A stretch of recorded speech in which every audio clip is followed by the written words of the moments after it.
Hi, this is Zeb from Orden Ogan, and you're listening to Rhino Radio.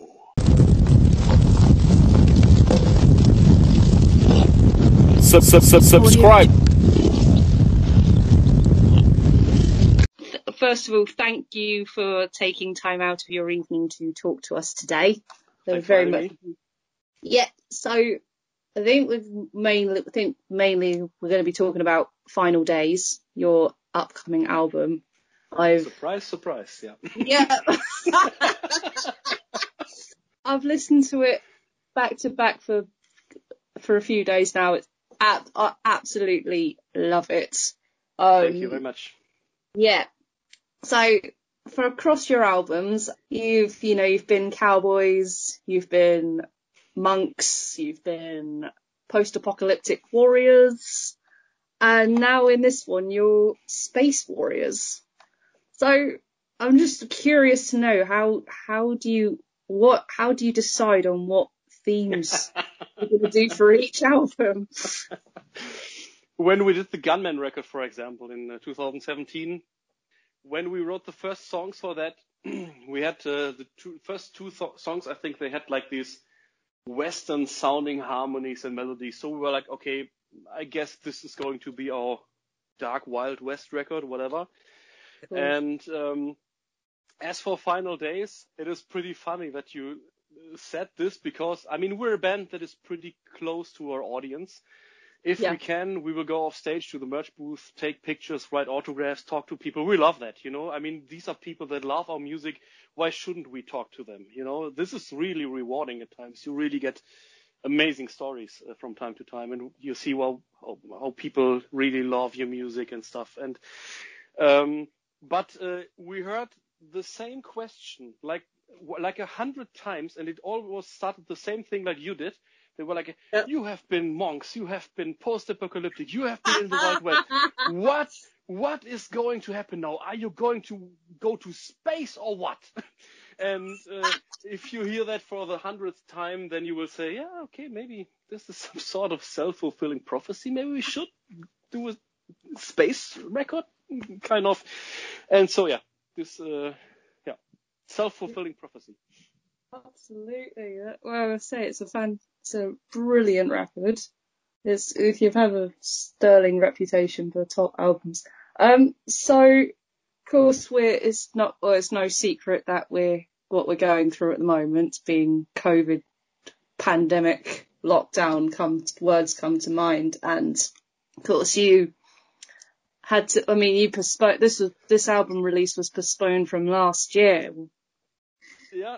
I mean, the thing is actually, it was not directly COVID related in our case. The thing is, I don't believe in things like that, but you could come to the conclusion that there were some evil forces or somebody who didn't want us to get this record finished. And COVID-19 was basically just the cherry on top. When we started recording this record, there was everything that could go wrong went wrong. And I mean, literally everything. So it was really crazy. By the time that COVID hit, we were actually already making fun of it. Yes, and a worldwide pandemic. Okay. It's okay. What else? You know? So, it started with the drum recordings. Normally everything goes smooth. Dirk is a phenomenal drummer. He would just take normally like 2 or 3 days, and even that just because we are like really focusing on details and do stuff over and over again. Yeah. But this time, the first 5 days, I went to the music store every day. I mean, literally everything broke. He broke microphones, we broke cymbals, he broke his fucking right cymbal. Who breaks the right cymbal? You know, the really big fat one, you don't break that. Yeah, it's not possible. He did. And there is a lot of other stuff. I mean, we were doing guitar recordings, and then all of a sudden I had this terrible humming going on because something was wrong with the power grid. So I had to go into a different studio, record my guitars there, and I could just record at nighttime because in the daytime it was booked. And when I came back to my studio and the guitars were finished, obviously the power grid was fine again and the humming was gone. You know, like I said, stuff like that. And it was a lot of that. And when COVID-19 then hit, it was just the cherry on top. And then obviously everything went totally down the drain. We had to change locations. We didn't get the actress for the music videos. We didn't get permissions. Locations were shut down. Stuff like that, like just terrible stuff all the time. And I'm just so glad that it's done now. And it's, despite all this strange stuff going on, I think it's a really, really good record now. It is a very good record. And, speaking of you said about an evil force stopping you from creating the album, would that be the next album topic? Submarine, nuclear Russian submarine, maybe. That'd be good. So across your albums, you've had guest musicians across. How do you go about choosing who you're going to have on your albums? Because of course on this one you've got Gus G and Ylva Eriksson on those, but both very, very good tracks, by the way. Thank you. In case of Orden Ogan, it was never about the size of the band or the guest musician or about name dropping. It was always, the thing is, Orden Ogan runs well. I'm making my living out of that. But I really do that because I love it. And I really want to make this kind of music. Mainly I do it for myself. And I'm not getting pushed by anyone. The record company is very understanding. And it sounds stupid. I don't like to talk like that, but I consider it a piece of art, and it's really, really important that everything really fits together well. So when we wrote Alone in the Dark, it was crystal clear that there has to be a female voice, and there were a lot of names thrown around. And when AFM Records suggested Ylva, I just listened back to some of the Brothers of Metal stuff, and I thought she has a beautiful voice, and I was picturing it in my head how it would sound if she did that more fragile and sad and melancholic. And she did that, and I think it's a perfect result. She totally nailed it. I don't think any female singer in the world could have done that in a better way. Differently maybe, but not better. And I'm super happy with that. And with Gus, our guitar player Niels, he knows Gus for quite a while. And we had some problems with our other guitar player Toby that led to some lineup changes in the last year now. And so when that started, we were like, okay, maybe we should at least get some guest guitar solo spots because that will make our lives easier. And so we were basically just making stupid jokes. And then Niels was like, we can ask Gus. And I was like, let's ask him. And why not? Why not? And it was from the idea until the finished solo, it took 3 days or something. It was very, very quick. And obviously, it sounds so stupid now when I tell it, but obviously the obvious thing is we love Gus guitar playing. He's a great guy. We're super happy to have him on the record. And of course, it's a great honor for us to have the former Ozzy Osbourne guitar player on the record as well, But also, I totally knew what to expect from him. And it was, I almost had to laugh when I heard the solo because it was exactly like I pictured it in my head when I pulled the fader up and I was like, okay, this is exactly the solo I was expecting. Ah, fantastic. It's great when that happens. Yeah. And so am I still right in thinking, so you managed to, I don't know what lockdown restrictions were like in Germany, or did you manage to get everything recorded before all the studios shut down? No, like I said, I think the biggest problems that we had were with the video shoots, because we couldn't go to certain locations and stuff, and you couldn't get the crews together and so on. So it was not such a big deal with the recording thing, because we had the choirs and the drums done very early on. That was basically the first stuff that we had done. And a lot of the other stuff, I'm doing, since I'm the main songwriter, I am recording guitars anyway in the studio, and so that was done as well. And since I'm the singer, I'm recording my vocals anyway, so that wasn't a big deal. No worries. And which of these, once bands start touring again and getting back on the road, is there any songs from Final Days you're looking forward to playing live the most? Or no, that's yeah, I think of course it will be the stuff that we put out as singles right now. So in the Dawn of the AI, Heart of the Android, Inferno, these will be played live. There will be another single coming up called Let the Fire Rain, which is basically my most favorite track of the record. And so, yes, I'm pretty sure that these songs will make it into our live set, yeah. Yeah, fantastic. Fantastic. I hope you guys play in. I think Interstellar's one of my personal favourites, and the Absolution. Like that a lot as well. Yeah, there's no song on that record that I don't like. No, I you know what? Yeah, I feel the same way about when I listen to it, because you know, let's just say it's fantastic from start to finish. So I think this record, I think, will be very good in, like, you know, helping people feel like they can conquer anything, and I think that's important these days. You know, I think people's mental health has been heavily affected by it. This was one of the main reasons why we decided to make the video for Inferno a little bit funnier than we would usually do. You know, I don't know if you've seen that, but I have. Yeah, and yeah, I mean, actually, it is a pretty serious topic in the song, because I have the impression that not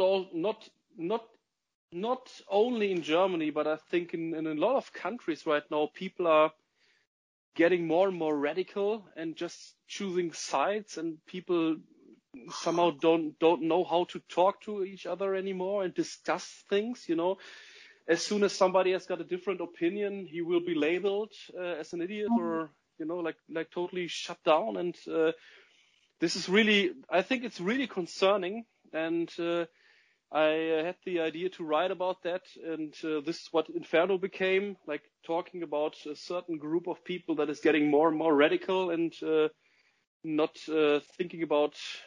accepting other people's opinions.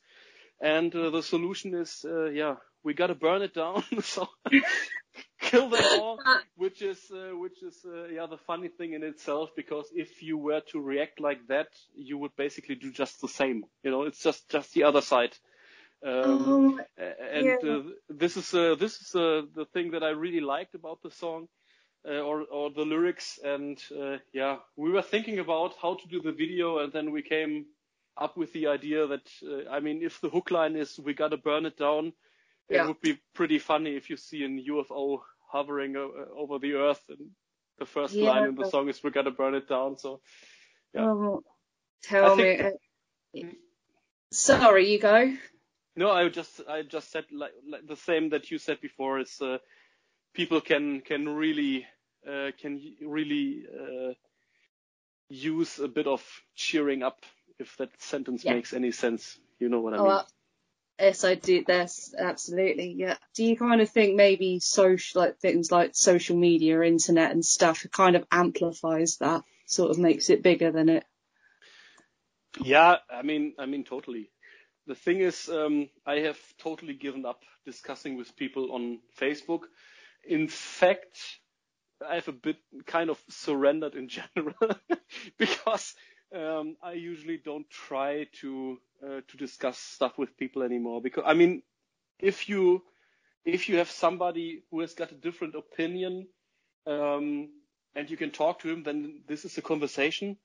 But as soon as you start to really discuss, you will talk to people that don't accept other opinions, and I think it might not be worth the energy, actually. The thing is, you know, I'm a pretty pragmatic guy, and I'm also a pretty scientific guy.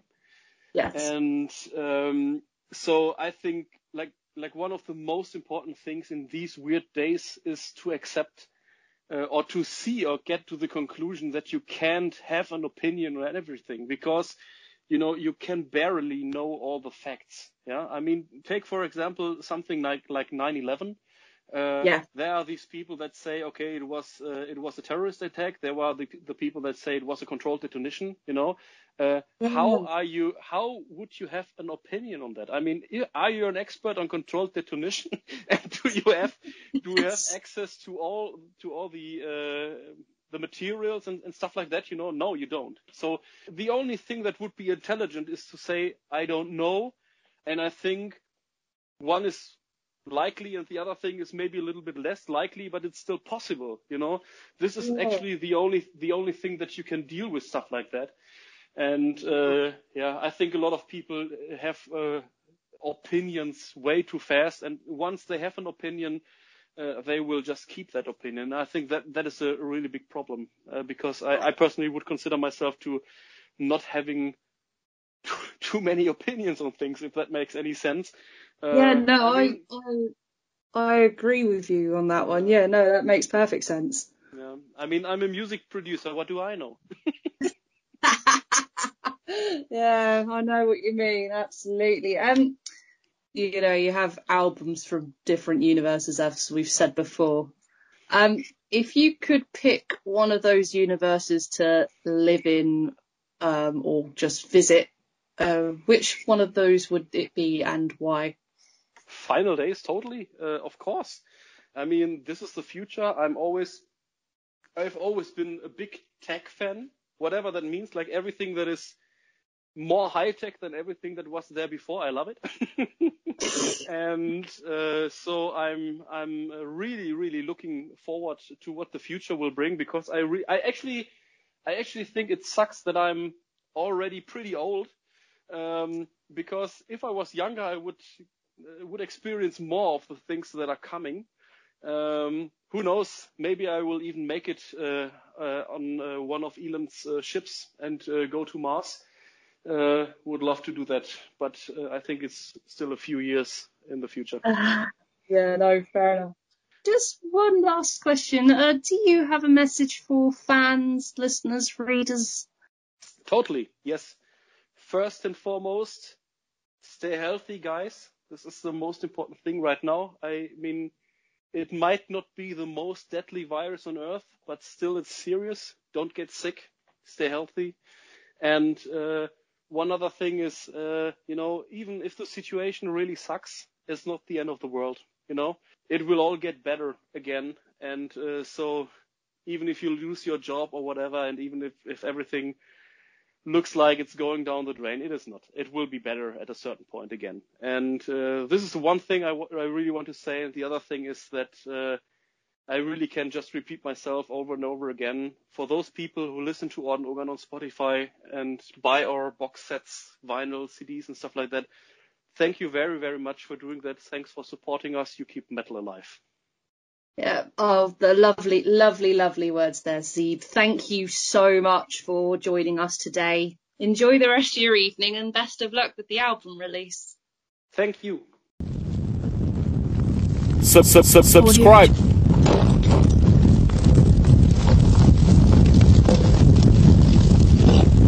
Subscribe.